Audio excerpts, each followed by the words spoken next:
Shalom saudaraku yang dikasihi Tuhan. Mari kita bersama menikmati teh hangat. Teduhkan hati, hadirkan semangat. Pada saat ini kita akan membaca firman Tuhan yang diambil di dalam Injil Yohanes pasal yang ke-7 ayat yang ke-45 sampai ayat yang ke-52. Namun kita akan membacanya hanya pada ayat yang ke-45 dan 46 saja. Demikianlah firman Tuhan. 45. Maka penjaga-penjaga itu pergi kepada imam-imam kepala dan orang-orang Farisi yang berkata kepada mereka, "Mengapa kamu tidak membawanya?" 46. Jawab penjaga-penjaga itu, "Belum pernah seorang manusia berkata seperti orang itu." Saudaraku yang dikasihi Tuhan, setiap manusia yang berusia 17 tahun ke atas tentu memiliki KTP atau kartu tanda penduduk. Fungsi kartu ini adalah untuk menunjukkan dan menjelaskan siapa nama lengkapnya, kapan dia lahir, tinggal di mana, jenis kelaminnya apa, dan pekerjaannya apa.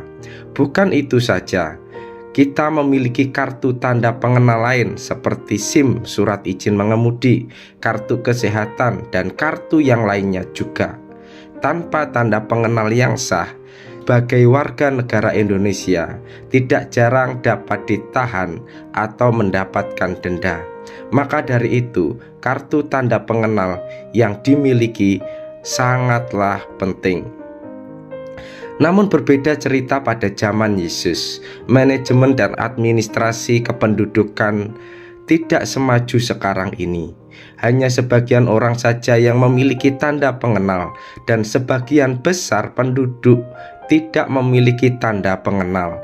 Sehingga jika seseorang tidak memperkenalkan diri atau tidak mendapatkan pengetahuan atas orang lain, maka mereka tidak akan mengenal orang tersebut secara pasti. Demikian dengan Yesus ketika ada di Yerusalem, hanya sebagian kecil yang mengenal Yesus dan sebagian besar orang yang ada di sekelilingnya tidak mengenalnya lebih dalam. Yang mereka tahu Yesus hanya seorang yang berasal dari daerah Galilea. Ketika Yesus menjelaskan bahwa dia adalah utusan Allah, orang Farisi, para imam dan ahli Taurat menjadi marah dan berusaha untuk menangkap Yesus pada saat itu. Mengapa? Karena mereka tidak mengenal Yesus lebih dalam di dalam kehidupan mereka. Yesus adalah Mesias yang telah diutus Allah datang ke dunia, yang lahir di Bethlehem seperti yang dinubuatkan Nabi Mika. Yesus membawa terang bagi bangsa-bangsa lain seperti yang dinubuatkan Nabi Yesaya.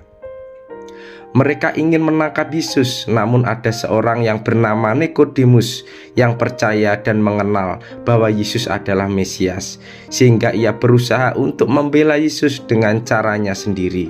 Dan pada akhirnya ia adalah salah satu pengikut Yesus yang setia, bahkan sampai kepada pemakaman Yesus. Demikian dengan kehidupan kita. Seberapa jauh kita mengenal Yesus? Tidak sedikit orang yang ada di sekeliling kita mengenal Yesus hanya sepintas lalu saja atau hanya sangat dangkal. Yang mereka tahu Yesus adalah Tuhan yang memberkati dan menolong. Namun ketika kita lebih dalam mengenal Yesus dan karyanya, maka kita akan terkagum dan takjub bahwa ia adalah pribadi yang begitu luar biasa, memberikan ajaran yang sungguh benar, memberkati bagi orang yang bertobat, menghakimi bagi orang-orang yang melakukan kesalahan, dan memberikan pengetahuan dan pengharapan kepada orang yang memiliki keputusasaan.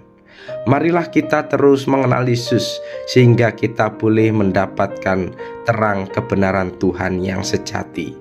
Mari kita berdoa. Tuhan, kami bersyukur telah mengenal Engkau sebagai Tuhan dan Juru Selamat kami. Ajarkan kami untuk terus mau mengenal Engkau lebih dalam lagi, sehingga sukacita dan damai sejahtera terus nyata dalam kehidupan kami. Di dalam nama Tuhan Yesus kami sudah berdoa. Amin.